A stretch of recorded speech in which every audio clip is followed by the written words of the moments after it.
Gabrielės Petkevičaitės bitės bibliotekoje atidaryta panevėžietės Juditos Mikalkevičės fotografijų paroda Dangaus vartai. Kažkada Pasvalio rajone vienam miestelį vaikščiau gerai žinomose kapinaitėse ir ten buvo pasvirę vartai. Jie atrodė, kad jau netrukus jie gali nugriuoti. Ir tada pastebėjau, kokie iš tikrųjų dideli, kokie jie gražus, netgi ten pilna architektūros, faktūrų buvo, 3 arkos ir grįžus po porą savaičių aš pamačiau, kad tų vartų tiesiog nebėra.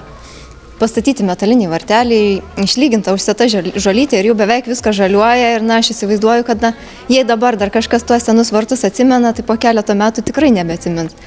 Ir tiesiog pamačiau, kad rajonuose yra daugiau vietų, kur tie vartai nyksta. Nukrinta arkos, lieka tik aptrupėjusios kolonos ir to grožio nebelieka.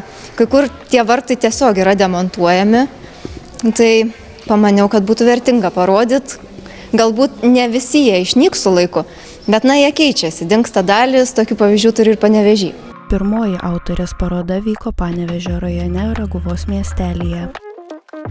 Šita paroda yra antroji ir jinai yra tęstinė, kiekvienoj parodoj bus naujų objektų, kadangi aš jų esu surinkus jau kelias dešimtis, tai parodai nebuvo pasiruošti sudėtinga ir galiu pažadėti tik tai, kad į kiekvieną parodą atėjo žiūrovas pamatys mažiausiai po vieną naują objektą, kurio nėra buvę kitose parodose. Tad žinau, kad ir šiandien, kada jau yra įvykusi vasarą pirmoji paroda, yra žmonių, kurie ateis į antrą ir labai džiaugiuosi, kad tai kai kurie žmonės bus tie patys.